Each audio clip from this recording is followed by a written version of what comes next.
মদ্যপান, ধূমপান ও মাদক সেবন স্বাস্থ্যের পক্ষে ক্ষতিকারক।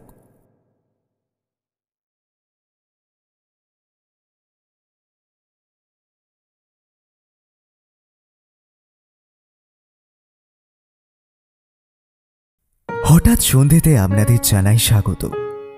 আমরা দেখতে দেখতে প্রায় 30,000 সাবস্ক্রাইবার্সের কাছে পৌঁছে যেতে পেরেছি, শুধুমাত্র আপনাদের সহযোগিতায় আর আপনাদের ভালোবাসায়। ভবিষ্যতে এটাই বিশ্বাস যে আরও মানুষের কাছে পৌঁছে যাব। আর ঠিক যেরকম 0 থেকে শুরু করে আজ প্রায় 27,000 মানুষের কাছে পৌঁছে যেতে পেরেছি, ঠিক তেমনই একদিন 1 লাখও পারব।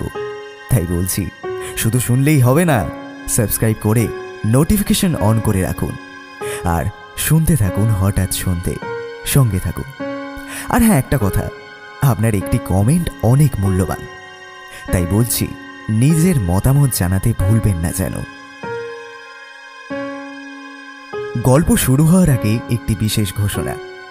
আপনারা যারা একটু আধটু কলম চালান, তারা আমাদের মেলে নিজের গল্প প্রকাশ করতে পারেন। আমরা সেই গল্প পছন্দ মতো আপনাদের সামনে তুলে ধরব। আমাদের অফিসিয়াল মেল হল হঠাৎ সন্ধে 2022@gmail.com। এছাড়াও যদি খুঁজে পেতে সমস্যা হয় তাহলে একটু কষ্ট করে নিচে যান, দেখবেন ডেসক্রিপশন বক্সে আমাদের মেল আইডি দেওয়া আছে। শুনতে থাকুন।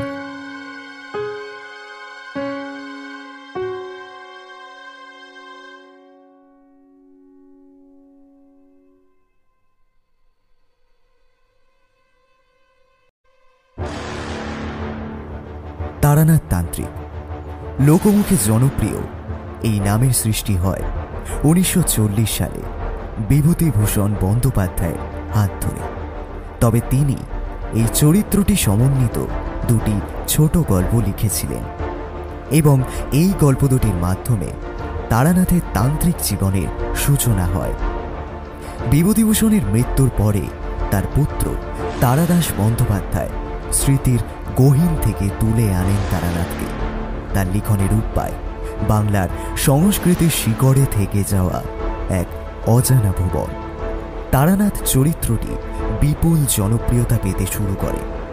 এই চরিত্রকে নিয়ে লেখা সমস্ত গল্পগুলি অলৌকিক, অস্বাভাবিক, রহস্য এবং জাদু বাস্তবতার ওপর ভিত্তি করেই হয়ে থাকে। হঠাৎ সন্ধেতে পূর্বেও আপনারা তারানাথ তান্ত্রিকের গল্প শুনেছেন। আজ আপনাদের ভালোবাসায় আবার ফিরেছে তারানাথ। আজ আপনি শুনবেন বিভূতিভূষণ বন্দ্যোপাধ্যায় ও তারাদাস বন্দ্যোপাধ্যায়ের অমর সৃষ্টি তারানাথ চরিত্রকে ঘিরে তারানাথ তান্ত্রিকের গল্প তারানাথ তান্ত্রিক ও প্রেতপুরীর প্রেত ভোগ। আজকের গল্প পাঠে গল্পের সূত্রধর আমি সৌরভ। গল্পটির কলমে শিল্পী চক্রবর্তী। শিল্পী চক্রবর্তীর আগেও একটি গল্প আমাদের হঠাৎ সন্ধেতে প্রকাশ পেয়েছে। এখনো যদি না শুনে থাকেন তাহলে গিয়ে শুনে আসুন। গল্পটি হল ধন কুবেরের উপাখ্যান।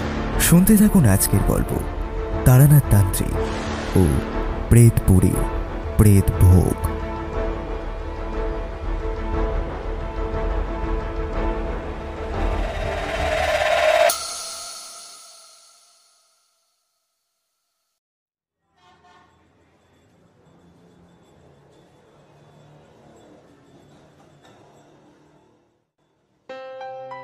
শীতের বিকেলটা বড্ড আলসেমিতেই কেটে যায়।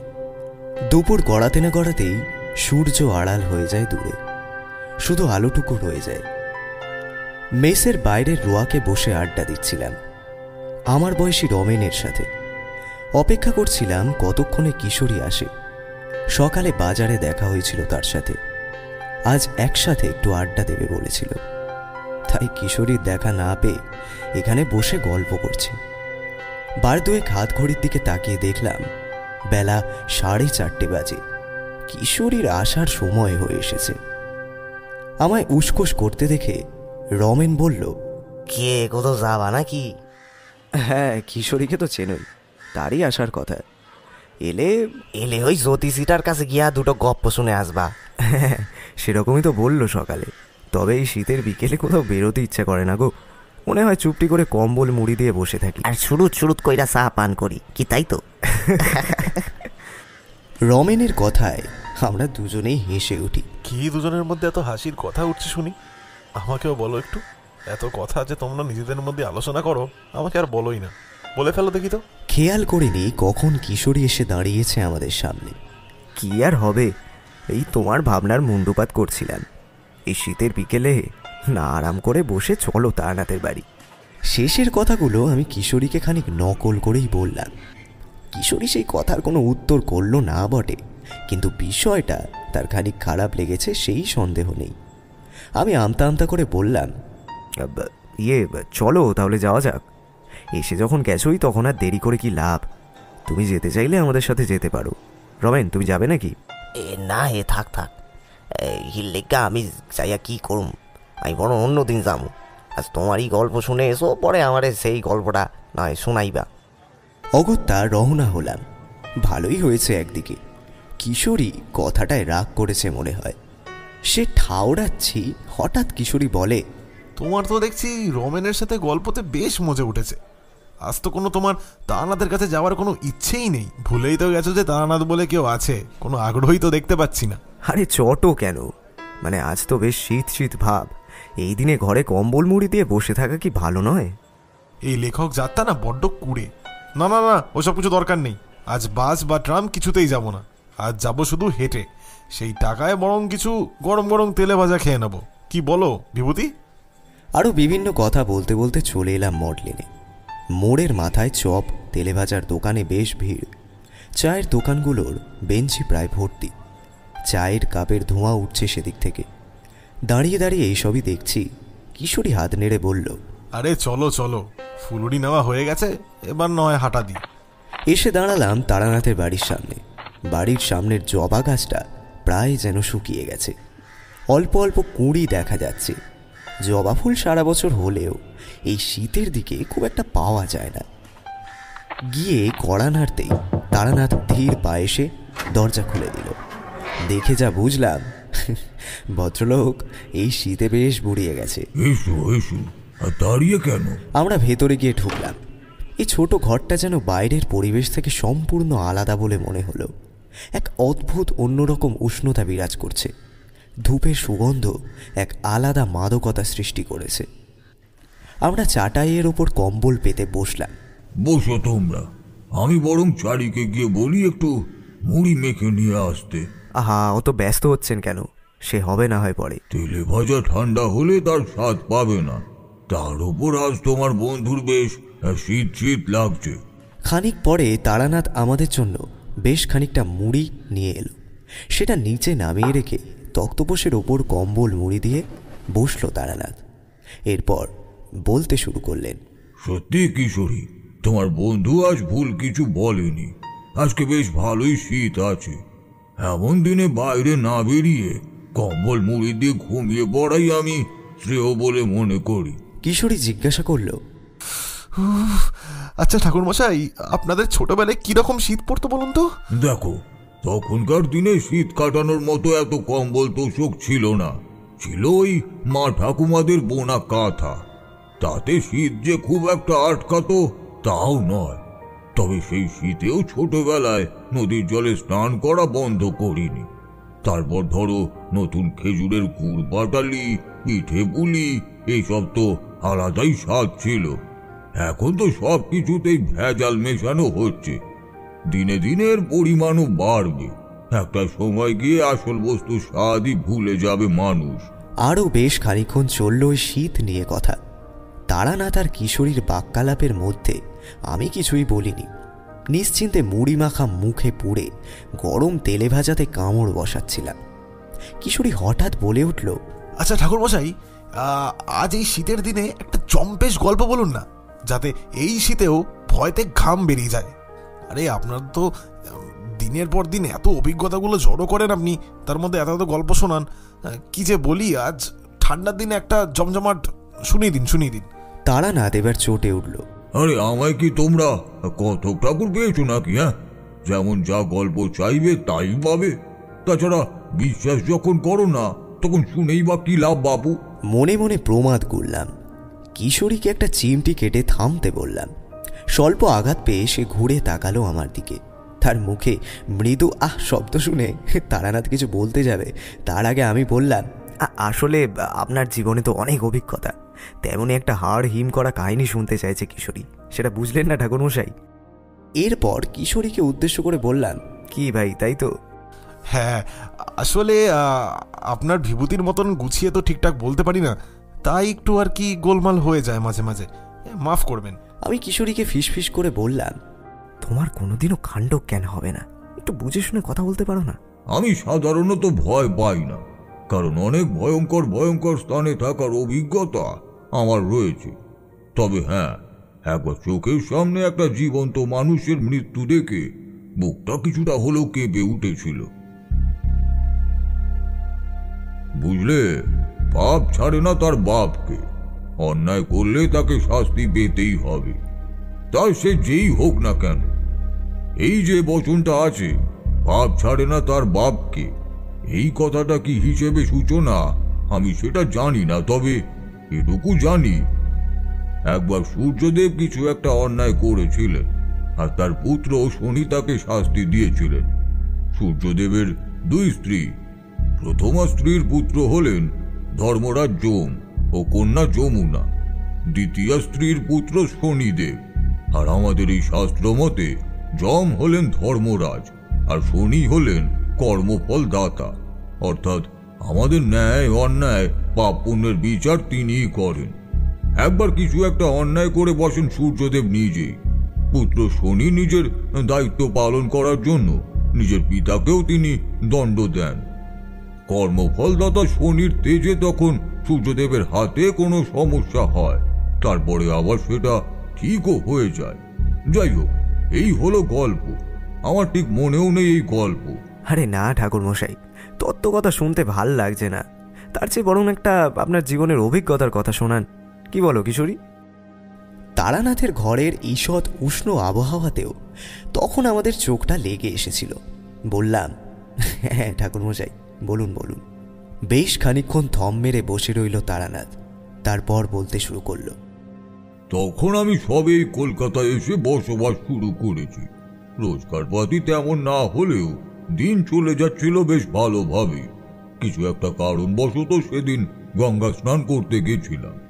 এসে দেখি একজন আমার অপেক্ষায় দাঁড়িয়ে আছে বাড়িতে। আমাকে বাড়িতে প্রবেশ করতে দেখতেই সে বলল, আপনি এসেছেন ঠাকুরমশাই, বড় উপকার হলো। আপনি যদি একটু আমার অনুরোধটা শোনেন। হ্যাঁ শুনবো, তুমি আগে একটু বসো দেখি, শান্ত হও। তাকেই ঘরে মোড়াতে বসতে বলে আমি জামা কাপড় বদলে এলাম। বুঝেছিলাম বেশ উদ্বিগ্ন আছে, তাই মিনিট 10 মধ্যেই তার কাছে গিয়ে বসলাম। হ্যাঁ এবার বলো, কিছু মনে করবেন না, এই তুমি করে বললাম। না ঠিক আছে, আমি আপনার থেকে বয়সে ছোটই হব। ঠাকুরমশাই, অনেকেই বলেছে আমাদের বাড়িতে মৃত্যু যোগ লেগেছে, এক এক করে নাকি সকলেই মারা যেতে পারে। বলো কি হে, বাড়ির সকলের একসাথে মৃত্যু যোগ? হ্যাঁ ঠাকুরমশাই, আমাদের গুরুদেবী এই কথা বলেছেন, কিন্তু কি কারণে এই মৃত্যুর যোগের সূচনা সেটা যদি জানতে না পারি। তোমাদের গুরুদেব কি বলেছেন, কিভাবে মৃত্যু হতে পারে? না, উনি তো সেভাবে জোর দিয়ে কিছু বলেননি। তাছাড়া গ্রামের সকলের সাথে আমাদের ভালো সম্পর্কই রয়েছে, তারা কেউ ষড়যন্ত্র করে যে এই কাজ করবে না সেটা আমি হলফ করে বলতে পারি। দেখি তোমার ডান হাতটা একটু বাড়াও তো। বেশ কিছুক্ষণ হাতে রেখার দিকে তাকিয়ে থেকে বললাম, না হে, তোমার আয়ু বেশ দীর্ঘ, কোনো ক্ষতি হবে না তোমার, তবে তোমার পরিবারের ওপর কিছু একটা খারাপ প্রভাব আসতে চলেছে। কি এই প্রভাব সেটা আমি ঠিক বুঝতে পারছি না। সেটা কি কোনোভাবেই জানা সম্ভব নয় ঠাকুরমশাই? আসলে আমাদের গুরুদেবের কথা কখনো মিথ্যে প্রমাণ হয়নি, তাই মনের মধ্যে যথেষ্ট ভয় করছে। সম্ভব তো অবশ্যই, অসম্ভব বলে কিছু হয় নাকি? জগৎ জননী যদি চান তো অবশ্যই সম্ভব। ইতিমধ্যে ভেতর বাড়ি থেকে তার জন্য তাকে অল্প কিছু মুড়ি মুরগি দেওয়া হলো। তোমার নামটাই তো জানা হলো না। আগে আমার নাম ললিত, ললিত মিত্র। তাহলে ললিত, তোমার জন্য সামান্য কিছু খাবারের আয়োজন করেছি, সেটা একটু খেয়ে নাও। দেখে মনে হচ্ছে সকাল থেকে তেমন কিছুই পেটে পড়েনি। তোমাদের বৌঠানের দেওয়া রেকাবি নিয়ে সে খাওয়া শুরু করলো। আপনি ঠিকই ধরেছেন, আসলে আজ সকালেই বাড়ি থেকে চিঠি এসেছে, তাই সেভাবে কিছু ভাবনা চিন্তা না করেই বেরিয়ে পড়েছি। এহেন পরিস্থিতিতে কিছু বলবারও থাকে না, তাই কেবল বললাম। ঠিক আছে, তবে এই শহরে তো আমার মতো আরও অনেকেই আছে, তাহলে তাদের কাছে গেলে না কেন? আসলে অন্যদের কাছে যেতে ভরসা হচ্ছিল না। মনে আছে বেশ কিছুদিন আগে আপনি এক মারোয়ারিকে শেয়ার ধরে রাখতে বলেছিলেন, লসের মুখে পড়েও সে আপনার কথা শোনে, পরদিনই সেই শেয়ারের দাম হরহর করে বাড়ে। হ্যাঁ হ্যাঁ, মনে পড়েছে। তুমি কি ওরই? হ্যাঁ, আমি ওখানেই হিসাব রক্ষক রূপে রয়েছি। সবটা ওনাকে জানাতে উনি আপনার যোগাযোগই দিলেন, তারপর এদিক ওদিক খুঁজে আপনাকে পেলাম। আচ্ছা, কি ধরনের ঘটনা ঘটেছে সেটা কিছু জানো? আমি বাড়ি গিয়েছিলাম প্রায় মাস দেড়েক আগে, তখন তেমনই কিছু বুঝতে পারিনি, তবে কিছুদিন আগে পাওয়া চিঠি পড়ে বুঝলাম বাড়িতে কিছু একটা প্রবেশ করেছে। অনেকেই নাকি তার ভয়ঙ্কর গলায় শাসানি শুনেছে। একবার তো মা অজ্ঞান হয়ে গিয়েছিল। ও, তোমার পরিবারের কে কে আছেন? আমি, বাবা, মা আর আমার স্ত্রী ও এক কন্যা। শুনেছি আমার এক বোনও ছিল, কিন্তু সে নাকি জন্মাবার পরই মারা যায়। আচ্ছা ঠাকুর, কিছু কি বুঝতে পারছেন কি থেকে ঘটেছে ঘটনাগুলো? না হে, কিছুই বোঝা যাচ্ছে না। অনেক রকম অশুভ শক্তি থাকে, তারা এই রকমভাবে ভয় দেখায়।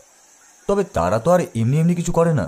কিছু তো একটা ঘটেছে তোমাদের বাড়িতে, যেটা শাস্তি পাচ্ছে তোমাদের পুরো পরিবার। আচ্ছা ঠাকুরমশাই, আপনাকে যদি আমাদের বাড়িতে নিয়ে যাই, আপনি কি কিছু বুঝতে পারবেন? নিশ্চিত করে বলতে পারছি না, তবে মনে হয় বুঝতে পারবো। বেশ ঠাকুরমশাই, আপনি কবে যেতে চান আমাদের বাড়ি বলুন, যত তাড়াতাড়ি হয় ততই ভালো। আমাদের বাড়ির ওপর কি দুর্যোগ নেমে আসবে সেটা তো আমার থেকে আপনি ভালো বুঝতে পারছেন, তাই যদি একটু বিবেচনা করে দেখেন। ঠিক আছে, আমি যাব, কিন্তু তোমার বাড়ি কোথায়? আমার বাড়ি বর্ধমান। সেখান থেকে খানিকক্ষণ গরুর গাড়িতে করে গেলেই পৌঁছে যাওয়া যাবে, ঘন্টা চারেকের পথ। আপনি কবে যেতে চান বলুন? আজ তো হবে না, তার উপর একটা অন্য কাজও রয়েছে আমার। আমি কাল দুপুরে তৈরি হয়ে থাকবো, তুমি এসে বরং আমাকে নিয়ে যেও। ঠিক আছে। এই বলে সে আমাকে আরো একবার প্রণাম করে চলে গেল। সাথে একটা ছোট্ট আদুলি দেখলাম আমার পায়ের কাছে নামিয়ে দিয়ে গেছে। যতক্ষণে সেটা খেয়াল করেছি তার আগে সে রওনাও দিয়ে দিয়েছে। তার কোনো উপকারেই আসতে পারলাম না, অথচ সে আমায় কিছু প্রণামই দিয়ে গেল। পরে বুঝলাম আসলে সে আমার কাছে ভরসা পেয়েছে। যা, চাটাও শেষ হয়ে গেল। এতক্ষণ যেন গোগ্রাসে গল্পটা গিলছিলাম আমরা দুজনে। তারানাথের এই কথায় যেন ঘোর কাটল। কিশোরী মাঝখান থেকে বলে উঠল, আচ্ছা ঠাকুরমশাই, গল্পটা কিন্তু শেষ হলো না। হ্যাঁ হ্যাঁ বলছি। পরদিন দুপুরে তৈরি হয়ে থাকলাম। ট্রেনে করে বর্ধমান পৌঁছাতে পৌঁছাতে বিকেল হয়ে এলো। তখন সময়টা এরকম শীতেরই, সূর্য তখন অস্ত যাচ্ছে। সব মিলিয়ে এক দারুণ প্রকৃতি।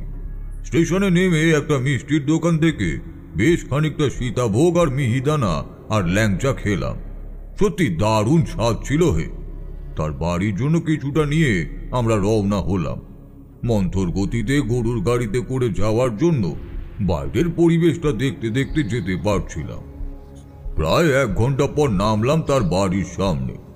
ভাড়া চুকিয়ে বাড়িতে প্রবেশ করতে যাব, তার আগে মনটা কেমন কু ডাক ডেকে উঠল। থমকে দাঁড়িয়ে পড়ি বেশ কিছুক্ষণের জন্য।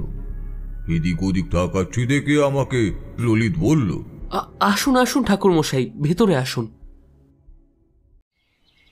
সাধারণ গৃহস্থ বাড়ি। ভিতরে গিয়ে দেখলাম দাওয়ায় বসে হুকোতে করে তামাক খাচ্ছেন ললিতের বাবা। আমায় আসতে দেখে তিনি বললেন, আরে আসুন আসুন ঠাকুর মশাই, কই গো, ওনার পা ধোয়ানোর ব্যবস্থা করো। ঠাকুর মশাই, ললিতের মুখে আপনি হয়তো কিছু শুনেছেন, তবে এই ঘটনার প্রত্যক্ষদর্শী বা এই ঘটনাটা ঘটছে কেবল আমার সাথে। কিন্তু কিন্তু এর সুরাহা কি ঠাকুর মশাই? কি ঘটেছে যদি একটু পরিষ্কার করে না বলেন তাহলে তো কিছুই। হ্যাঁ বলছি। আমি এই ভৈরবনাথ গ্রামের বর্তমান জমিদার। বলতে পারেন, তবে জমিদারি আর নেই। আমার শ্বশুর মশাই ছিলেন জমিদার, তিনি আমায় পরে নিজের জামাই করেন। কিন্তু অদ্ভুত ঘটনাগুলো ঘটার কারণ আমি কিছুটা যদিও আন্দাজ করছি। ঘটনার সূত্রপাত কিভাবে সেটা আপনাকে শুরু থেকেই বরং বলি। আমার নাতনি তুতুলকে নিয়েই আমার দিন কেটে যায়। একদিন সকালবেলা খেলার সময় আমার নজরে পড়ে তুতুলের পায়ের দিকে। প্রায় ভূত দেখার মতো আমি চমকে উঠি। মনে মনে বলি, এটা কি করে সম্ভব? সেই একই নকশা, সেই একই রকম উজ্জ্বলতা। আমার মুখে ভয়ের ছায়া দেখে 3.5 বছরের নাতনি আদো আদো গলায় বলল, দাদু, ও দাদু, খেলবেন আমার সাথে? হ্যাঁ। নাতনির ডাকে ঘোর ভাঙে আমার। খেলা থামিয়ে জিজ্ঞাসা করাটা ঠিক হবে না, তাই খেলা চলেই ওকে জিজ্ঞাসা করি, ও দিদিমণি, তোমাকে তো নতুন কোনো গয়না গড়িয়ে দেওয়া হয়নি, তাহলে ওই নূপুরখানা কে দিল তোমায়? তুতুল উত্তর দেওয়ার আগে আমার বৌমা সুজাতা মেয়ে আর শ্বশুরকে খেতে ডাকে। আমায় চিন্তিত দেখে আমার স্ত্রী শ্যামলী জিজ্ঞাসা করল, হ্যাঁ গো, তুমি গালে হাত দিয়ে বসে আছো কেন খাবার সময়? এই অবস্থায় কিছু বলাটা সমীচীন নয়। ভাবলাম খাওয়া শেষ হলে একবার বৌমার সঙ্গে এ ব্যাপারে কথা বলে নিতে হবে। বৌমা ব্যাপারটা জানলেও জানতে পারে, তাই আর কথা না বাড়িয়ে খাওয়া দাওয়া শেষ করে উঠে পড়লাম। শ্যামলী স্নান সারতে পুকুর ঘাটে গেল। নাতনিকে কোলে নিয়ে সুজাতাকে ডাকলাম। আমার ডাকে সাড়া দিয়ে সুজাতা বলল, বাবা, আপনি ডাকছিলেন আমায়? হ্যাঁ বৌমা, বলছি তুতুল দিদির পায়ে নূপুরটা ললিত করিয়ে এনেছে। কথাটা শুনেই যেন আকাশ থেকে পড়ল সুজাতা। কাছেই মেয়েটা ঘুমোচ্ছিল, সে বোধহয় মেয়ের দিকে তাকালো। আমিও দেখলাম তার বাঁ পায়ে একটা কালো সুতো ছাড়া আর কিছুই নেই। তাহলে তাহলে নূপুর এলো কোথা থেকে? সুজাতা একটু থতমত খেয়ে বলল, নূপুর? কোথায় নূপুর? আপনার কোথাও ভুল হচ্ছে বাবা, ওর পায়ে তো কোনো নূপুর নেই। বৌমার কথাই নিশ্চিত হই। মনে মনে কিছু একটা ভাবনা হয়ে চলছিল। তখন থেকেই কারোর যেন উপস্থিতি টের পাচ্ছিলাম আমার চারপাশে। বিকেলবেলা আবার সেই নূপুরটা দেখতে পেলাম। মনের মধ্যে কেমন একটা সন্দেহ বাসা বাঁধে। নূপুরটা শুধু আমিই দেখতে পাচ্ছি কেন, তখনও বুঝতে পারিনি। বিকেল গড়িয়ে সন্ধে হলো। নিমেষের মধ্যে নীল আকাশটা ঢেকে গেল কালো মেঘে। চারিপাশ কুটকুটে অন্ধকার হয়ে গেল। বজ্রপাতের শব্দ শুনে বারবার চমকে উঠল 4.5 বছরের তুতুল। গোয়াল ঘরের টিনের চালে ঝমঝম করে বৃষ্টি পড়ছে। ঘন্টা 2 বাদে বৃষ্টি পড়া কিছুটা কমলো বটে, কিন্তু বজ্রপাত হয়েই চলছিল। তখন শৌচাগারে যাওয়ার জন্য হ্যারিকেনটা হাতে নিয়ে আস্তে আস্তে বাইরে বের হতে হলো আমার। চারিদিকে অমানিসার মতো ঘোর অন্ধকার, আর বিজলির আলোতে বেশ ভালোই আলো আধারি খেলা চলছে। বাইরে বেরিয়ে শৌচাগারে যেতেই যা দেখলাম, তাতে আবার সারা শরীর কেঁপে উঠল ঠাকুরমশাই। কি দেখেছিলেন ব্রজলাল বাবু? যা দেখেছিলাম সেটা ভাবলে আজও আমার সারা শরীর শিউরে ওঠে। উজ্জ্বল রঙের শাড়ি পরে কোনো এক মহিলা ওই উঠোনে যেন নাচ শুরু করেছে। কে বোঝার জন্য সামনে এগিয়ে যায়। সেই নৃত্যরতা মহিলা আমায় ঘিরে নাচতে থাকে। কোমর ছাপানো ঘন কালো চুলের কিছুটা মুখেও এসে পড়েছে। তার স্পষ্টভাবে মুখটা দেখতে পেলাম, তবে তার পায়ের নূপুরটা দেখে চমকে উঠি। সেই একই নূপুর যেটা আমি তুতুল দিদি ভাইয়ের পায়ে দেখেছিলাম। ঝমঝম নুপুরের শব্দে মাথা যেন আমার ধরে যাচ্ছিল। প্রচণ্ড ভয় লাগছিল আমার। তখন মনে হতে থাকে ওই নুপুরটা আমার বহু দিনের চেনা। কেমন একটা ভয় শুরু হয় আমার মধ্যে। পালিয়ে যেতে চেষ্টা করি। ভয়ে ঢোক গিলতে গিলতে ঘরের দিকে এগিয়ে যায়, কিন্তু ঘরের সামনেও সেই নর্তকী দাঁড়িয়ে রয়েছে। কি আশ্চর্যের কথা! সামনে পেছনে ডাইনে বামে সব জায়গায় সেই নৃত্যরতা। কি করে সম্ভব? নিজেকে ঠিক রাখতে পারি না, আর জানি না কি কারণে সেই সময় জ্ঞান হারিয়ে লুটিয়ে পড়ি। এরপর ললিত গিয়ে আমাকে তুলে নিয়ে আসে। আগের দিন ছুটি নিয়ে বিকেলেই বাড়ি ফিরেছিলাম। প্রদীপের আলোয় সেভাবে কিছুই স্পষ্ট দেখা যাচ্ছিল না। হঠাৎ কিছু একটা পড়ে যাওয়ার শব্দ হয়। এদিকে বাবা এখনো আসছে না দেখে বাইরে আসি বাবাকে খুঁজতে। অন্ধকার রাতে ওই হ্যারিকেনটাই ছিল একমাত্র সম্বল। সেটাও বাবা নিয়ে যাওয়াতে কোনো রকমে হাতড়ে হাতড়ে বাইরে আসি। মাঝে মাঝে ঝিলিক দিয়ে ওঠা বিজলির আলোতে চারপাশটা খুঁজতে থাকি। কলপাড়ের কাছে যেতেই শায়িত অবস্থায় খুঁজে পাই বাবাকে। চিৎকার করে সবাইকে ডাকি, মা, সুজাতা, সকলকে। চিৎকারের শব্দ শুনে তারা দৌড়ে আসে। সবাই মিলে ধরে কোনো রকমে বাবাকে ঘরে নিয়ে যায়। রাত অনেক হয়েছিল। তার ওপর তুমুল ঝড় বৃষ্টিতে কোনো ডাক্তার বদ্যিকে খবর দেওয়ারও তো জো ছিল না।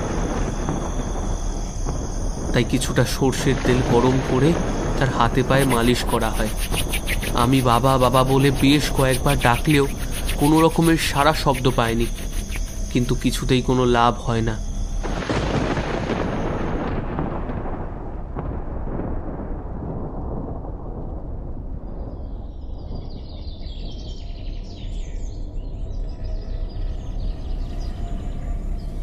পরদিন সকালে বাবার জ্ঞান ফেরে। তারপর তিনি যেই ওই ঘটনাটা আমাদের বলেন, আমরাও সেটা শুনে ভয় শিউরে উঠি। বেলা একটু বাড়তেই আমাদের বাড়ির কাজের মেয়েটা আমাদের সামনে ওই নুপুরটা নিয়ে আসে। তারপর বুঝতে পারি বাবা কোনো মিথ্যে কথা বলছে না। অদ্ভুত একটা নকশা সেই নুপুরে। কি মনে হতে আমি খানিক বাদে এক শ্যাকরার কাছে যাই। তিনি দেখে বললেন, এই নুপুর নাকি সময়কারী নয়, অন্তত প্রায় বছর 25 আগের। এর 3-2 বাদে এমন একটা ঘটনা ঘটে যার ফলে আমি বুঝতে পারি কি হতে চলেছে। সেদিন তুতুল দিদিভাই খেলা করতে করতে পায়ে আঘাত পেয়েছিল। তাকে ওষুধ লাগিয়ে দেওয়ার জন্য তাকে ধরতে গেলেই সে পালিয়ে যায় বারবার। তাকে কাছে ডাকি। বয়স হয়েছে তো, এই বুড়ো শরীরে কি অত ছোটাছুটি করা যায়? কিন্তু না করি বা উপায় কি? কিছু পরে থেমে দাঁড়ায় তুতুল।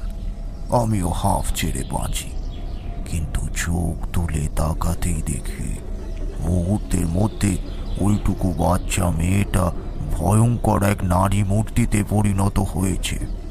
অগোছালো চুল একেবারে ঢেকে গেছে মুখটা, কিন্তু মুখে কোনো শব্দ নেই।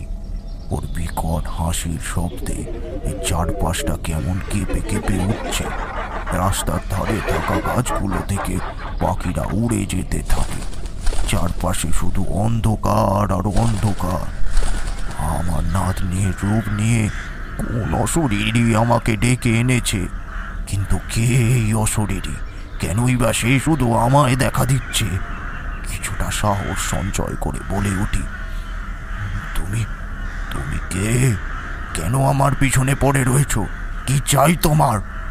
আমার প্রশ্ন শুনে যে অশরীরী কোনো উত্তর করে না, পরিবর্তে লাস্যময়ী ছন্দে হেসে হেসে অভিতার ছলে বলে,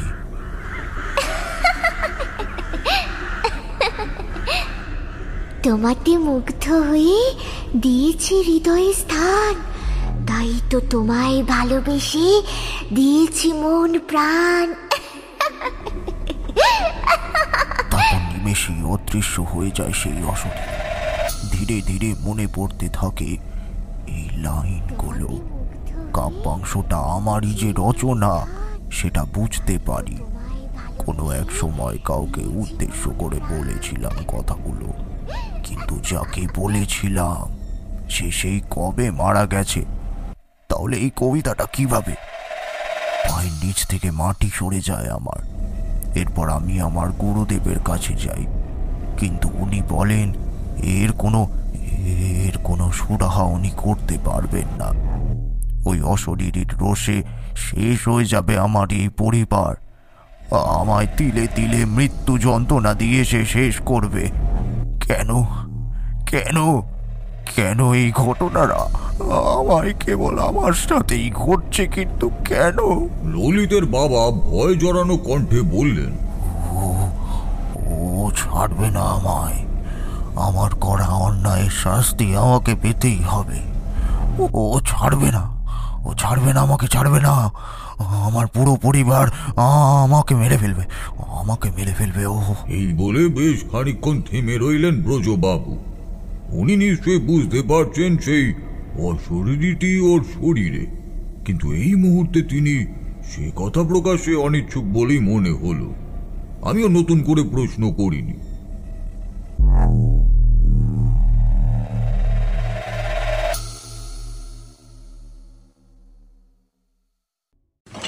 চারি চায়ের কাপ নামিয়ে দেওয়ার শব্দে যেন সেই গল্প থেকে মুহূর্তে ছিটকে বেরিয়ে এলাম আমরা। তারানাথের গল্প শুনতে শুনতে কখন যে আমরা চোখের সামনে শুরু করেছি সমগ্র বিষয়টা, জানি চোখের সামনে ঘটছে যেন সমস্তটা। কিশোরী অবশ্য তারানাথকে এই কারণে বলে কথক ঠাকুর। রাত্রে যখন আমি বিছানায় ঘুমাচ্ছি, তখন হঠাৎ করেই আমার ঘুম ভেঙে গেল ব্রজলাল বাবুর চিৎকার। ছেড়ে দাও, আমি যাবো না, আমি কোথাও যাবো না, আমাকে ছেড়ে দাও। এই বলে জেগে ওঠে ব্রজলাল। এই পৌষের শীতের রাতেও হাঁপাচ্ছেন তিনি। খানিক পরে জেগে উঠেছেন তার স্ত্রী শ্যামলী। চিৎকার শুনে বেরিয়ে এসেছে ললিত। মায়ের কথায় তার প্রতি তার বাবা ব্রজলাল কোনো টু শব্দটুকুও করছে না দেখে প্রশ্ন করে ললিত, বাবা বাবা কি হয়েছে? ভূত দেখার মতন অমন করে ভয় পেয়ে আছেন কেন? কি হয়েছে বললেই তো হয়। ভূত কথাটা শুনেই চমকে ওঠে ব্রজলাল। আমিও ততক্ষণে সেখানে গিয়ে পৌঁছেছি। না না, আমি যাব না। ও আমাকে নিতে এসেছে, ও আমাকে বাঁচতে দেবে না। আমি যাব না, কোথাও যাব না। ব্রজলালের মুখে এমন কথা শুনে প্রত্যেকেই অবাক হলো, কিন্তু ব্রজলাল বাবুর এই ধারণা যে সঠিক ছিল সেটা বুঝতে পারি তার পরের দিনই। পরদিন সকালে ব্রজবাবু বললেন, অতীতে পাপ করেছি ঠাকুর মশাই, তার ফল এখন আমায় ভুগতে হবে। শুধু আমার পরিবারটা যেন বেঁচে যায়, সেটা দেখবেন ঠাকুর মশাই, সেটা দেখবেন। আমার একান্ত প্রার্থনা রইল আপনার কাছে। গতকাল থেকে ব্রজবাবুর এই ভনিতা করে কথা বলা আমার পছন্দ হচ্ছিল না। বেশ রাগত স্বরেই বললাম, দেখুন ব্রজবাবু, আপনি ভনিতা না করে সমগ্র ঘটনাটা আমার কাছে খুলে বলুন। আমি চেষ্টা করব যাতে আপনি ও আপনার পরিবার সুস্থ থাকে। বলছি ঠাকুর মশাই, ছোটবেলায় বাবা মাকে হারিয়েছি। জ্যাঠা মশাইয়ের এক বন্ধু স্থানীয় লোক আমায় একটা কাজের সন্ধান দেন। পাশের গ্রামে পূর্বতন জমিদার দেবোত্তম মিশ্রের নায়েব ছিলাম আমি। জমিদার হলেও তার জমিদারি খুব একটা ছিল না, ইংরেজ শাসন। তবে সম্পত্তি জমি জমা যেটুকু ছিল সেগুলো দেখাশোনা করতে হতো আমায়। আমার উপর বেশ ভরসা করতেন জমিদার বাবু। ব্যবসায়িক কাজই হোক বা অন্যান্য দরকারি কাজ, এই সমস্ত কাজে আমাকে বাইরে যেতেই হতো এবং সেই দিকগুলো আমাকে সামলাতে হতো। একবার আমায় যেতে হয়েছিল বীরভূমের একটা কাজে। দেবোত্তম বাবু আমাকে বলেছিলেন, বুঝলে ব্রজলাল, একবার তোমায় বীরভূমে যেতে হবে। আমি তোমায় বুঝিয়ে দিচ্ছি কাজটা, তুমি সেটা সম্পূর্ণ করে একবার এসো আমার কাছে। ঠিক আছে কর্তামশাই, আমি যাচ্ছি। আমি গিয়ে কি আপনাদের ওই সেই বাগান বাড়িটাতে থাকতে পারি? হ্যাঁ নিশ্চয়ই, তুমি কাল সকালেই রওনা দিও। আমি কাউকে এই খবরটা দিয়ে পাঠিয়ে দিচ্ছি। এরকম মাঝে মধ্যে আমাকে যেতে হতো বিভিন্ন দিকে।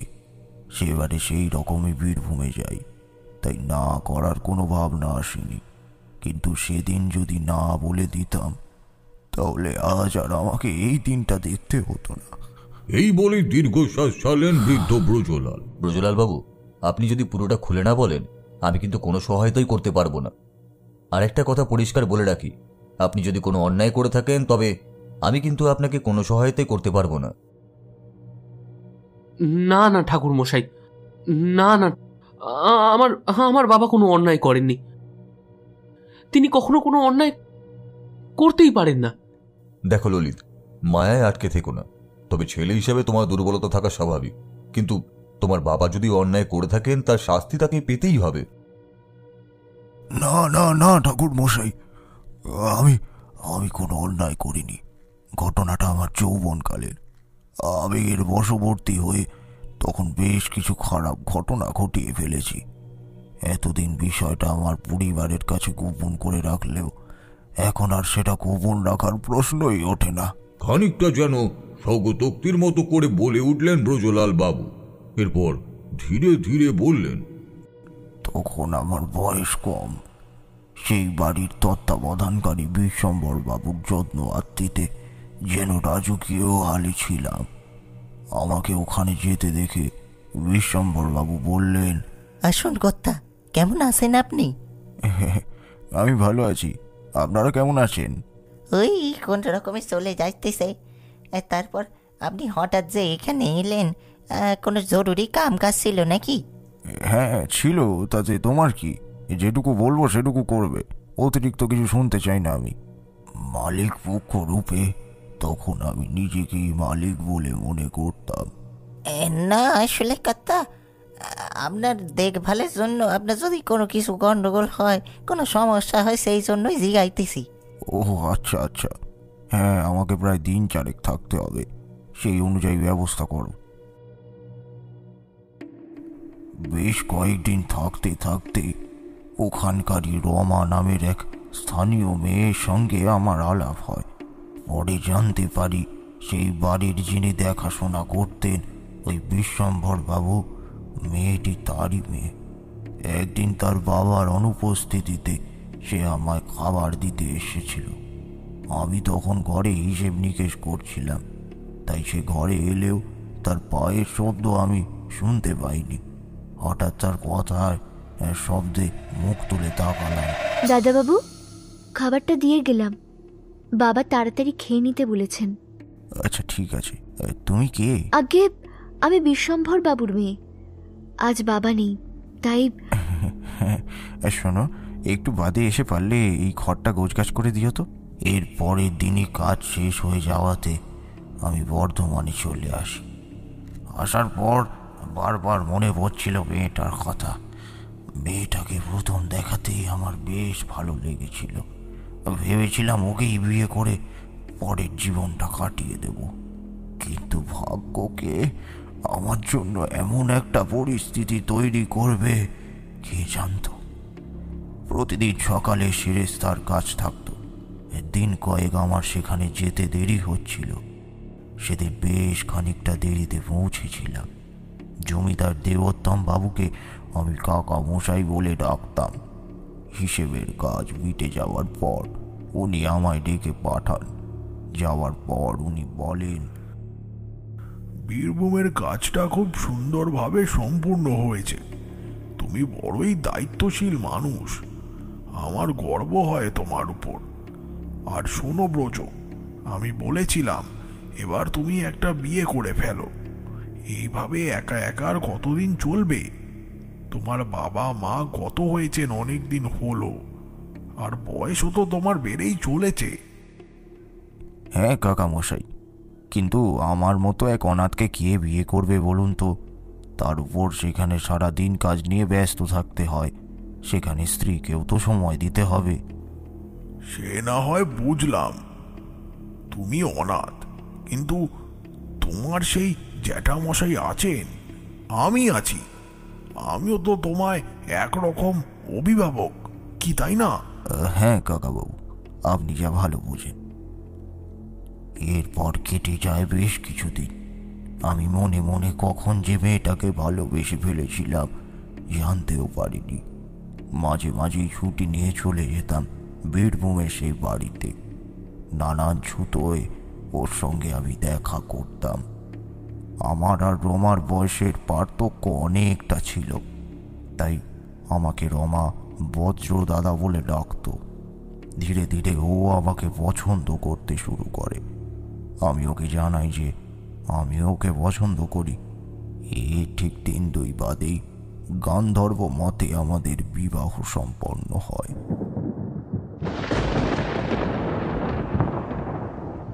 কিশোরী জিজ্ঞাসা করল, ঠাকুরমশাই, গন্ধর্ব মতটা কি? এই মতে তো সচরাচর কোনো বিবাহ বা কোনো খবরের কাগজও পড়তে শুনিনি, দেখিও নি। এইটা সম্বন্ধে একটু অবহিত করুন না। বহু আগে এই মতে বিবাহ হতো।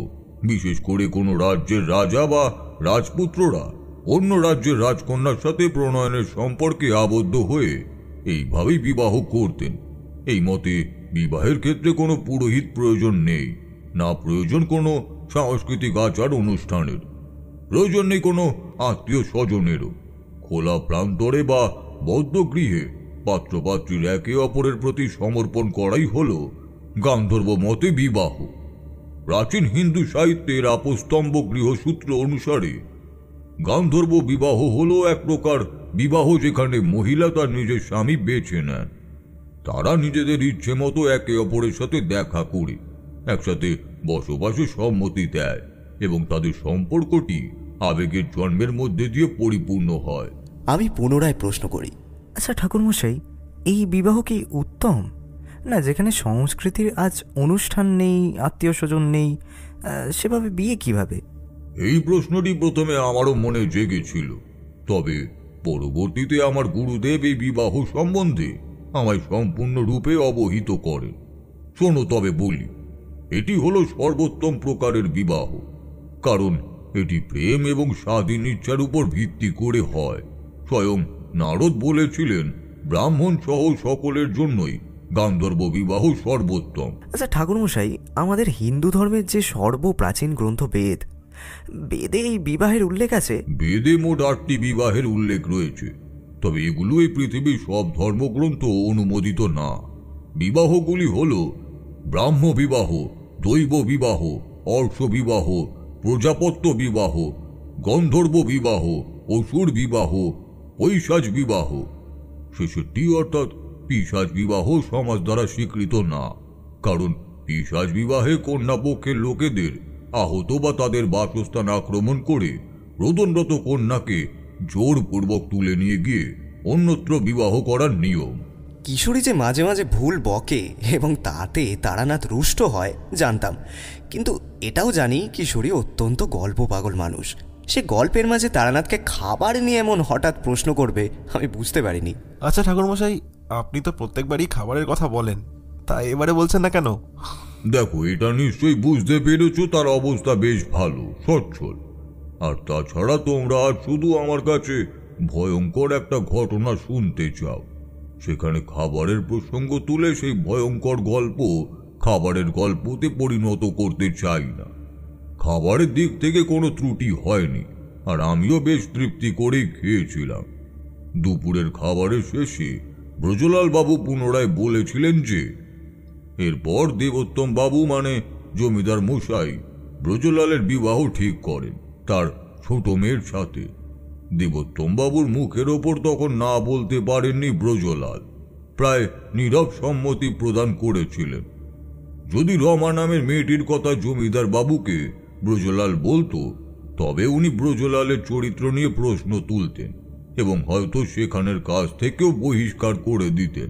চায়ের কাপের শেষ তলানি যে কখন শেষ হয়ে গেছে সেটা বুঝতে পারিনি। কিশোরীকে দেখলাম বেশ উৎসুক হয়ে বসে রয়েছে। তারানাথ চা পান সেরে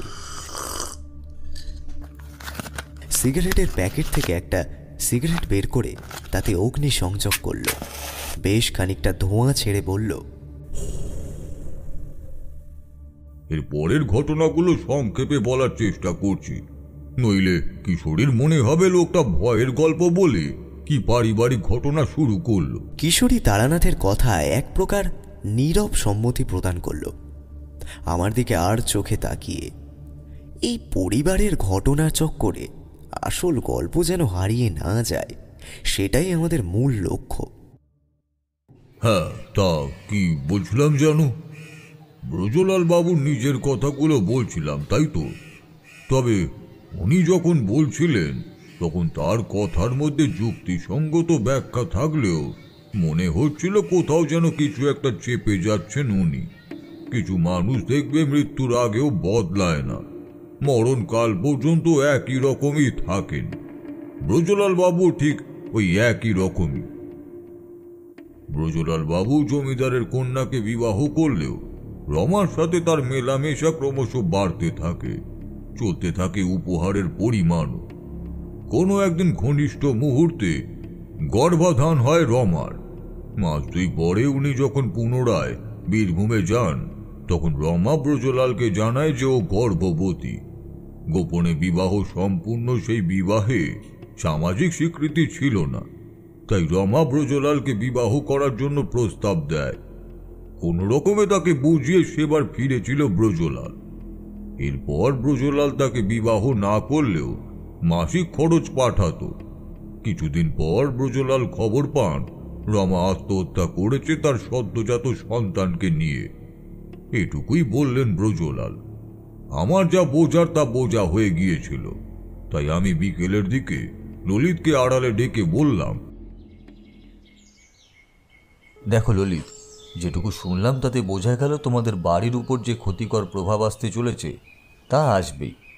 কেবলমাত্র ওই অশুভ শক্তি যদি চায়, একমাত্র তবেই তোমাদের এই দুর্যোগ থেকে মুক্তি হবে।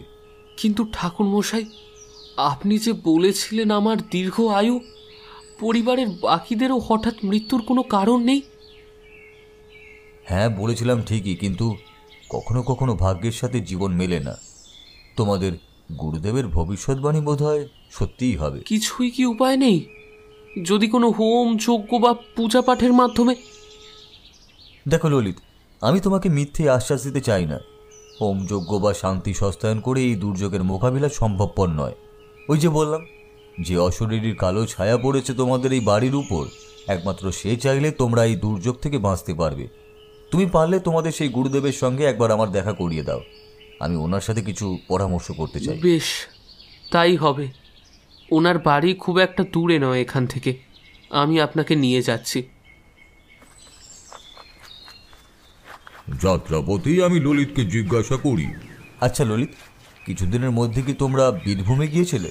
ললিত আমার প্রশ্নটা শুনে বেশ কিছুক্ষণ থমকে দাঁড়িয়ে থাকে, তারপরে বলে, হ্যাঁ, আসলে আমি যেখানে কলকাতায় কাজ করি সেখানে হিসেবের গরমিল হওয়ায় মালিক আমাকে বেশ কিছু টাকা জরিমানা করেছিলেন, অথচ আমার হিসেবে কোনো ভুল ছিল না। তাই বীরভূমে গিয়েছিলাম মা তারার কাছে পুজো দিতে। আচ্ছা, তোমরা যেখানে উঠেছিলে সেটা কি প্রকৃতপক্ষে কোনো সেবাশ্রম নাকি বাগান বাড়ি? মনে করে একটু বলতে পারবে? হ্যাঁ, কেন মনে থাকবে না। সেটা কোনো সেবাশ্রম নয়। আসলে সেবাশ্রমে ঘর খালি ছিল না দেখে বেশ খানিকটা দূরে ওই একটা বাগান বাড়িতে আশ্রয় নিতে হয় আমাদের। আমার যতটুকু ধারণা, এই বাগান বাড়ি সেই বাগান বাড়ি যে বাগান বাড়িতে তোমার বাবা তার প্রথমা স্ত্রীকে রেখেছিলেন। পরে হয়তো পরিত্যক্ত দেখে এই বাগান বাড়ি কেউ সংস্কার করে যাত্রীদের জন্য উন্মুক্ত করেছে। তোমায় এর আগেও বলেছি, এখনও বলছি, আমি এই দুর্যোগ থেকে তোমাদের চিরতরে নিষ্কৃতি দিতে পারবো কিনা এখনও অনিশ্চিত, তবে আমি আমার সবটুকু দিয়েই চেষ্টা করব। আমি কিছু উপকরণ তোমায় বলে দিচ্ছি, তুমি সেগুলো জোগাড় করার চেষ্টা করো। আগামীকাল শনিবার, কাল রাত্রিতে আমি মঙ্গলযজ্ঞে বসবো। সব নিয়ম শুনে পরদিন দুপুরের মধ্যেই বলা সব উপকরণ জোগাড় করে রাখে ললিত। বাড়ির উঠোনটা গোবর দিয়ে লেপে সবকিছু সাজিয়ে রাখে। বেলা বাড়তে থাকে। সূর্যাস্তের আগেই যজ্ঞ শুরু করি। সাথে ছিলেন ওদের গুরুদেব। শুরু থেকে কিন্তু কোনো অস্বাভাবিক কিছু ঘটতে দেখা যায় না। যজ্ঞ করার পর অনেক সময় পার হয়ে যায়। ব্রজলাল বাবুর জন্য তৈরি করে দেওয়া রুমাল রমার প্রতীক রূপে ব্যবহার করি। প্রায় সব ঠিক হচ্ছে দেখে আমি শুরু করি মহাযজ্ঞের শেষ অংশ, মঙ্গল যজ্ঞ। কাঠ সাজিয়ে সমস্ত উপকরণ দেখে নিচ্ছি, এমন সময় হঠাৎই শোঁ শোঁ করে হাওয়া বইতে থাকলো। শীতের রাতে ঠান্ডা হাওয়া যেমন কাঁপুনি ধরিয়ে দেয়, তেমনি হাওয়ার দাপটে যজ্ঞকুণ্ডের আগুন কাঁপতে থাকলো। কাছেই বসেছিলেন ব্রজলাল বাবু। কুণ্ডের আগুনে আগুন নিবু নিবু দেখে তিনি গোঙাতে শুরু করলেন। আমায় তুমি ছেড়ে দাও, আমায় ক্ষমা করো, আমায় তুমি ছেড়ে দাও, আমায় ছেড়ে দাও, আমায় ছেড়ে দাও। সেই সময় যেন একসাথে বেশ কিছু বাদুড় ডানা ঝাপটে উঠতে শুরু করলো। যজ্ঞকুণ্ড থেকে পচা গন্ধ বের হতে থাকলো। একটা জবা ফুল ঘিতে ডুবিয়ে নিক্ষেপ করলাম আগুনে। দপ করে যেন সে পচা দুর্গন্ধটা মিলিয়ে গেল। আমি যাবার পর থেকেই তুতুল বেশ কিছুটা অসুস্থ ছিল, তাই ললিতের বউ সুজাতা অনেক আগেই ঘুম পাড়িয়ে দিয়েছিল তুতুলকে। হঠাৎ সে উঠে এসে আমাদের যজ্ঞবেদীর সামনে উপস্থিত হলো। পরনে একটা হলদেটে শ্যাওলা জমা শাড়ি, পায়ে একটা নুপুর পরে আছে। এসে চুপ করে আমার মুখোমুখি বসলো। আমি ততক্ষণে দুয়ে দুয়ে চার করে নিয়েছি। কলা পাতায় থাকা একটা বিশেষ উপকরণ নিয়ে মন্ত্র পড়ে সেটা কিছুটা আগুনে আর কিছুটা ছুড়ে দিলাম তুতুলের গায়ে। এক বিকট চিৎকার করে উঠল তুতুল। তবে সেই চিৎকার তুতুলের না, কোন সুদূর সুড়ঙ্গ থেকে ভেসে আসা নারী কণ্ঠের আকুল করা চিৎকার, যে চিৎকার শুনে বুক পর্যন্ত কেঁপে ওঠে। এত কিছুর মধ্যেও আমি যজ্ঞ একভাবে করে চলেছিলাম, আর একটার পর একটা বেল পাতা আহুতি দিয়ে চলছিলাম ঘিয়ে ডুবিয়ে।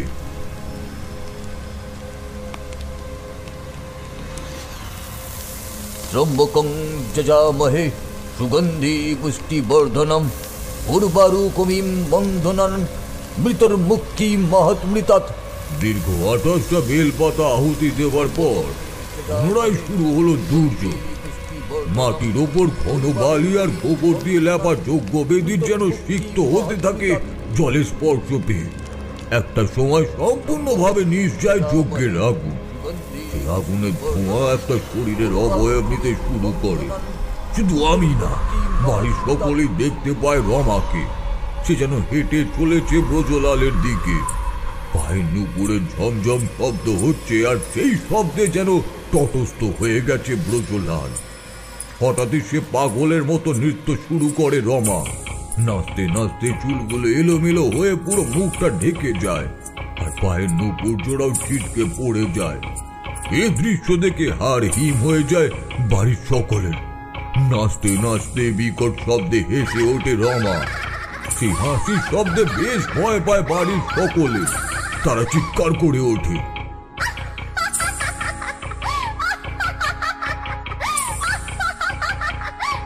কি ভেবেছো বৎসদা? এসব পুজো পাঠ যোগ্য করলে বেঁচে যাবে? রমার খেলে এত সহজে পার পাওয়া যায় না। ঘাবড়ে ওঠে বাড়ির সবাই। আমি আসনে বসেই প্রশ্ন করলাম, কেন এসেছো তুমি গ্রামে? চলে যাও এখান থেকে, মুক্তি দাও সবাইকে। হা হা করে হাসতে হাসতে রমা জানায়, কেন এসেছি জানতে চাও? তাহলে শোনো, এই যে ওখানে দাঁড়িয়ে আছে পাপিষ্ঠ, আমার বিয়ের প্রস্তাব দিয়ে আমার শরীরটা ভোগ করেছে, আর এই জমিদারের মেয়েকে বিয়ে করে সমস্ত সম্পত্তি দখল করেছে। জমিদারের মেয়েকেই যখন বিয়ে করবি, তখন কি প্রয়োজন ছিল আমার সাথে অভিনয় করার?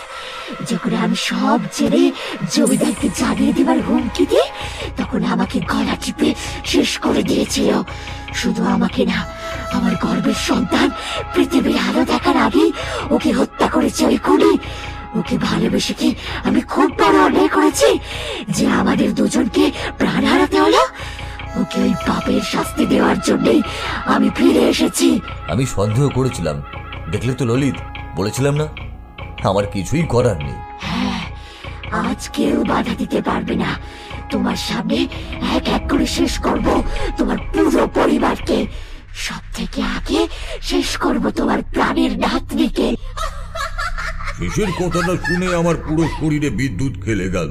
বললাম, তোমার সাথে ঘোর অন্যায় হয়েছে, কিন্তু ব্রজলালের করা পাপের শাস্তি তুমি ওই নিষ্পাপ বাচ্চাটাকে কেন দিচ্ছ? সে তো কোনো দোষ করেনি। আবারও হাসতে থাকে রমা। ঠিকই বলেছেন আপনি ঠাকুর, তবে দীর্ঘ 40 বছর থেকে আমি ঘুরে ঘুরে বেড়াচ্ছি। অপঘাতে মৃত্যু হওয়াতে আমার অতৃপ্ত আত্মা ঘুরে বেড়াতো প্রতিশোধের জন্য। ওর নাতনিকে শেষ করে তবেই তৃপ্ত হবে আমার আত্মা। নিজের চোখের সামনে বাচ্চাটাকে তিলে তিলে মরে যেতে দেখব, তখনই বুঝতে পারবো মৃত্যু কতটা ভয়ঙ্কর হয়। সর্বপ্রথম ওর পাপের শাস্তি ভোগ করবে ওর নাতনি তুতুল। আমার কথায় কোনো কাজ হয় না। ললিতের স্ত্রী সুজাতা প্রায় কেঁদে এসে পড়ে সেই ধোঁয়াশা অবয়বটার কাছে। হাত জোর করে বলতে শুরু করে সুজাতা, দয়া করে আমার মেয়েটাকে আপনি ছেড়ে দিন। আপনার যা শাস্তি দেবার সব আমায় দিন। ওইটুকু একটা শিশুকে আমার থেকে কেড়ে নেবেন না, তাহলে যে আমার কোলটা একেবারে খালি হয়ে যাবে। আমি যে ওকে ছাড়া বাঁচতে পারবো না। বুঝলে কিশোরী, আমি জানতাম সুজাতার এই কথায় কাজ হবে। এক মাই তো বুঝবে সন্তানের জন্য মায়ের কাতর আকুলতা। সন্তানের জন্য মায়ের এই কাতর আবেদনে মন গলে গেল রমার। সন্তানকে হারানোর জ্বালা ওর থেকে ভালো আর কেই বা জানে। মনের মধ্যে এই বোধ হয় একজনের পাপের শাস্তি আরেকজনকে দেওয়া তো ঠিক নয়। ধীরে ধীরে রমার কণ্ঠে উত্তেজিত ভাব কেটে যায়। সহানুভূতিশীল হয়ে রমা উত্তর দেয়, তোমার কষ্ট আমি বুঝতে পারছি সুজাতা, কিন্তু আমি তো যে অসহ্য যন্ত্রণায় আছি। 25 বছর ধরে আমার অতৃপ্ত আত্মা কষ্ট দিচ্ছে আমায়। এতগুলো বছর ধরে কষ্ট সহ্য করে ঘুরে ঘুরে পেরিয়েছি। মুক্তি চাই আমি, মুক্তি। আমার মুক্তির ব্যবস্থা করো, আর আমি আমার মুক্তির আগে ওই বিশ্বাসঘাতক খুনির উপযুক্ত শাস্তি দেব। পুনরায় ক্ষুব্ধ হয়ে ওঠে রমা। শাস্তি দেওয়ার আমরা কেউ নই রে মা। ওই যে ওপরে যিনি বসে আছেন তিনি সকলের পাপ পুণ্যের বিচার করেন, তার বিচারে কেউই ছাড়া পাবে না। আমি তোমার মুক্তির ব্যবস্থা করব। তখনই হঠাৎ করে আমার চোখের সামনে একটা দৃশ্যপট ভেসে ওঠে। অঘরে ঘুমিয়ে আছে রমা। সেই সময় ব্রজলাল এসে একটা বালিশ দিয়ে মুখটা চেপে ধরল রমার। শ্বাস নিতে না পারার জন্য মুহূর্তে ছটফটিয়ে মৃত্যুর কোলে ঢলে পড়ল রমা। এরপর ওর শরীরটাকে টেনে টেনে একটা পুকুরের কাছে নিয়ে গেল। সেখানে থাকা একটা বড় পাথরের সাথেও শরীরটাকে শক্ত করে বেঁধে ধীরে ধীরে জলের কাছে নিয়ে গেল। এরপরে নিজে জলে নেমে সেটাকে প্রায় মাঝ বরাবর করে রেখে দিয়ে এলো। একজন মানুষ কতটা লোভী হলে এতটা নৃশংস হতে পারে? জীবনের অন্তিম সায়নে এসেও কিভাবে সাবলীল ভাবে মিথ্যে বলে গেল, সেটা ভেবেই আমার রাগ হচ্ছিল। মনে হচ্ছিল এই মুহূর্তেই বাড়ি ছেড়ে চলে যায় এবং রমার প্রেম শেষ করে দিক সমগ্র পরিবারকে। আমার পরক্ষণে মনে হলো দোষ তোর পরিবার করেনি, করেছে কেবল ব্রজলাল। এখন ওনার নামটা সম্বোধন করতেও ঘৃণা হচ্ছে আমার। একজন খুনির সহায়তা করতে এসেছি আমি, আর তাকেই বাঁচাতে কিনা মহাদেবের শরণাপন্ন হলাম। রমা, তুমি তোমার সন্তানের হত্যাকারীকে শাস্তি দিতে পারো, আমি কোনো বাধা দেব না। এই পরিবারে কেউই তোমার এই কাজে বাধা সৃষ্টি করবে না, তাহলে স্বয়ং মায়ের অপমান হবে। না, আমি এটা করতে পারবো না। তোমার কাজের শেষে আমি তোমায় মুক্তি দেবই নরক থেকে। বেশ, তাই হোক, তবে আমিও চাই আমার মুক্তি হোক। আপনার কাছে আমার এটুকুই প্রার্থনা, আমিও আর এই পরিবারের কাছে আসবো না। কথাগুলো বলেই যেন হাওয়ায় মিলিয়ে যায় রমা। শুধু যাওয়ার সময় একটা বিকট শব্দে বাড়ির সামনের একটা দেওয়াল ভেঙে পড়ে। পূব আকাশের এক ফালি চাঁদের আলোয় দেখা যায় সেখানে বসে থাকা ব্রজলালের উপর সেই দেওয়াল ভেঙে পড়েছে। যন্ত্রণায় কাতরাচ্ছে সে। আমরা তার কাছে যাবার আগেই শেষ নিঃশ্বাস ত্যাগ করলো ব্রজলাল। এবারে ললিতদের গুরুদেব সর্বপ্রথম মুখ খুললেন। আপনি ছিলেন বলেই সম্ভব হলো, না হলে এই পরিবারকে আমি বাঁচাতেই পারতাম না। এই অশরীরী রমা আমাকেও শেষ করার হুমকি দিয়েছিল।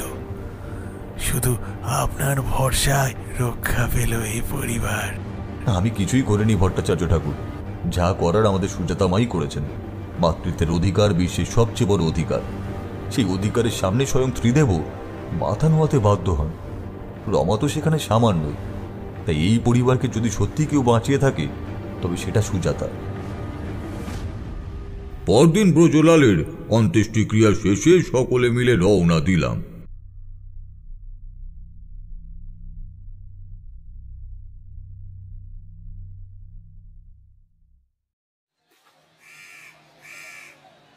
তারানাথের গল্প শেষ হতে আমরা উঠে দাঁড়ালাম। এতক্ষণ যেন একটা ঘোরের মধ্যে ছিলাম। আমি কিশোরীকে উদ্দেশ্য করে বললাম, চলো ভাইয়া, গল্প তো শেষ, এবার না হয় কম্বল মুড়ি দিয়ে শোয়া যাক। হ্যাঁ ভাইয়া, যা ঠান্ডা পড়েছে, ঠিকই কিন্তু বলেছো কথাটা। এই কথা বলে আমরা দুজনেই তারানাথকে বিদায় জানিয়ে বেরিয়ে এলাম তারানাথের বৈঠকখানা ছেড়ে। মটলেনের গলির মুখে দাঁড়িয়ে দুই বন্ধু দুটো সিগারেট জ্বালিয়ে যে যার বাড়ির দিকে রওনা দিলাম।